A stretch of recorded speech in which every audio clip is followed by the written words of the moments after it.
उड़िया भाषा में लिखित रंगनाथ रामायण के अनुसार जब रावण दिग्विजय के लिए जाने लगा तब उसने अपने नाना शुमाली को पाताल लोक भेजा और अपने नाना से कहा कि वह वहां पाताल लोक के राजा विद्युत जीवा से कहें कि वह उसका आधिपत्य स्वीकार कर ले। लेकिन जब रावण के नाना ने विद्युत जीवा से कहा कि वह रावण का आधिपत्य स्वीकार कर ले तो वह साफ इनकार कर।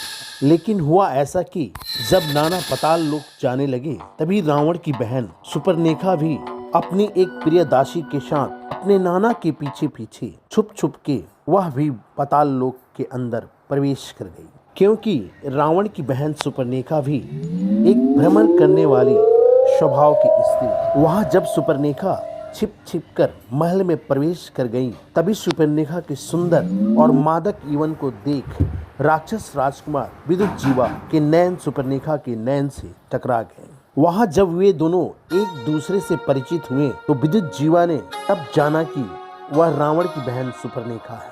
इस प्रकार वह वहां रहने लगी और उन दोनों के बीच प्रेम संबंध स्थापित हो गया और विद्युत जीवा ने सुपर्णरेखा से रावण को बिना बताए उससे विवाह कर लिया और इस प्रकार सुपर्णरेखा पाताल लोक की महारानी बन गई। सुपर्णरेखा को उधर इधर के भ्रमण के विचरण के कारण से कोई खोजता नहीं, क्योंकि वह आकाश मार्ग से विचरण करती थी और उधर लंका में रावण भी नहीं था। वह भी विश्व विजय की यात्रा पर निकले। इस प्रकार समय बीतता गया और सुपर्णरेखा विवाह के बाद गर्भवती हो गई और करीब करीब 6 महीना उसे गर्भ धारण किए हो गया। जब रावण विश्व विजय के बाद लंका वापस आए तो यह जानकर बहुत अधिक क्रोधित हुए। अपने पुत्र अक्ष कुमार को बुलाकर तत्काल ही पाताल लोक पर तभी यह बात पाताल लोक तक पहुंच गई। पाताल लोक में तुरंत आपातकालीन बैठक की गई पाताल नरेश विद्युत जीवा के समय। तब विद्युत जीवा ने लंका नरेश की सेना के आक्रमण से पहले वह अपने साले रावण के पास अपनी पत्नी सुपर्णरेखा के साथ लंका पहुंचा। रावण के द्वार में पहुंचते ही विद्युत जीवा ने रावण को अपना संबंधी बताया और रावण से कहा कि भैया रावण, मैं आपका बहनोई हूँ, इस कारण हम दोनों संबंधी हुए। आपसे विनम्र प्रार्थना है कि पाताल लोक और लंका की मैत्री को स्वीकार करें। मैंने भी माया के ज्ञान में अपार सिद्धि प्राप्त की है और राक्षस राज रावण, आपका माया के ज्ञान के विषय में कहना ही क्या। विभिन्न तांत्रिक क्रियाओं को मैं और आप भली भांति जानते हैं। शक्ति और बल में आपके समान भैया तीनों लोक में कोई नहीं है। हम दोनों मिलकर तीनों लोगों को जीत लेंगे और इन लोकों में हमेशा अपनी सत्ता को कायम रखेंगे। ऐसी हमारी आपके साथ विचार की मंत्रणा है लंकापति। लेकिन यह सभी बातें सुनने के बाद भी रावण और भी क्रोधित हो गया और विद्युत जीवा को मारने के लिए अपने चंद्रहास निकाल लिए। रावण ने कहा कि विद्युत जीवा, तुमने छल से मेरी बहन सुपर्णरेखा से विवाह किया है। यह विवाह मुझे स्वीकार नहीं है और तुम्हें अपने पाताल लोक को बचाने के लिए ये गंदी कूटनीति की चाल चली है। दोस्तों, विद्युत जीवा के इस कूटनीति के विषय में यही सच्चाई थी, लेकिन ऐसा भी नहीं था कि वह सुपर्णरेखा को नहीं चाहता था। सुपर्णरेखा के कोख में उसके 6 मंथ का बच्चा पल रहा था।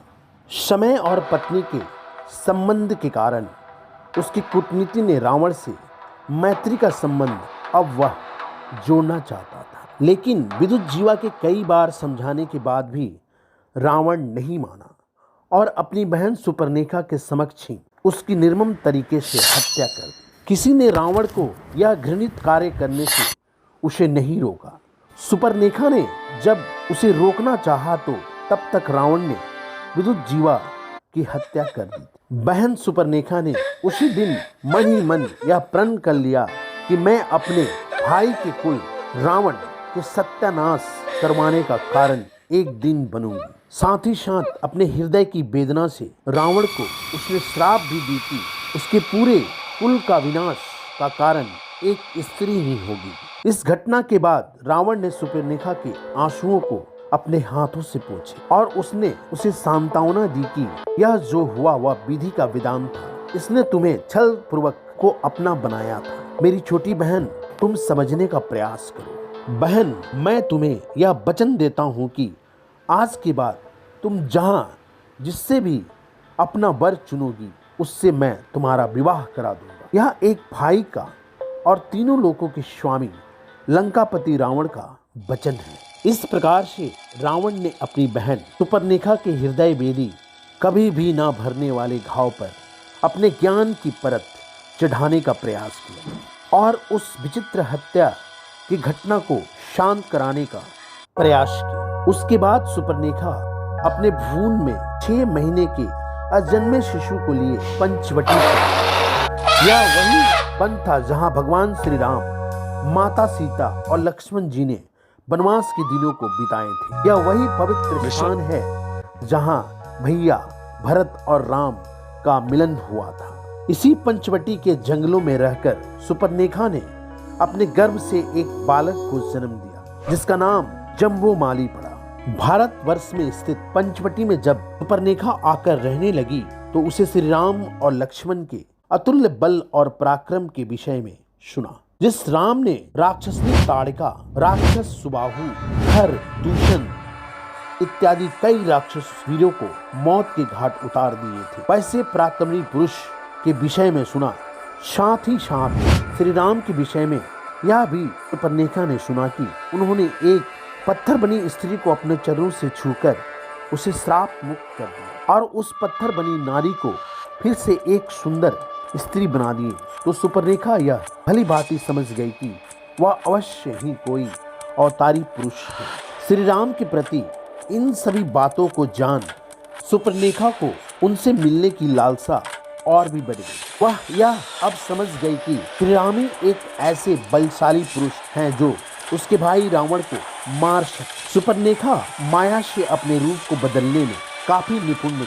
वह जब चाहे तब अपने रूप को बदल सकती थी और उस बदले गए रूप में चिरकाल तक रह भी सकती। जब सुपर्णरेखा को यह पता चला कि श्री राम पंचवटी में ही हैं, तो वह उनसे मिलने और अपने विवाह का प्रस्ताव रखने के लिए उनके पास आकाश मार्ग से गई। सुपर्णरेखा ने जब राम से अपने साथ विवाह करने के लिए बोली तो वह बोले कि वह विवाहित पहले से है। आप मेरे छोटे भाई लक्ष्मण से विवाह करने के बारे में पूछ लीजिए। वैराग्य के प्रतिमूर्ति श्री लक्ष्मण से जब वह विवाह संबंधी बातें करने गई तो उन्होंने उससे कहा कि मैं राक्षस राज रावण की बहन सुपर्णरेखा हूँ।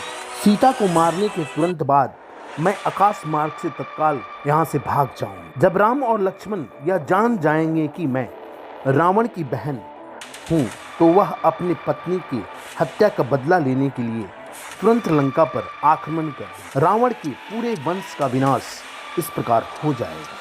तब से भाग गई। सीता को मारने की योजना विफल होने पर सुपर्णरेखा ने रावण को उसका माता सीता की सुंदरता के बारे में सुपर्णरेखा ने रावण से यह कहा कि इस तीनों लोक में उनके जैसा सुंदर स्त्री नहीं है, न आज तक उसने कभी देखी है। यक्ष, दानव, मानव, देवता, नागलोक कहीं भी वैसी सुंदर स्त्री नहीं पाई जाती। माता सीता के रूप और यौवन के प्रति ऐसा वर्णन सुनकर रावण की मनोदशा की स्थिति ऐसी हुई कि उसने सीता को पाने की कल्पना करने लगी, क्योंकि रावण की सबसे बड़ी मुख्य कमजोरी स्त्री ही थी। सुपर्णरेखा के द्वारा श्री राम के द्वारा नाश करवाने की योजना इस प्रकार से सफल हुई। इस कारण कहा जाता है कि यदि रामायण के राक्षस संहार की खलनायिका और मुख्य कारण सुपर्णरेखा ही थी, जबकि महाभारत में पूरे कौरव वंश के संहार का मुख्य कारण द्रौपदी थी।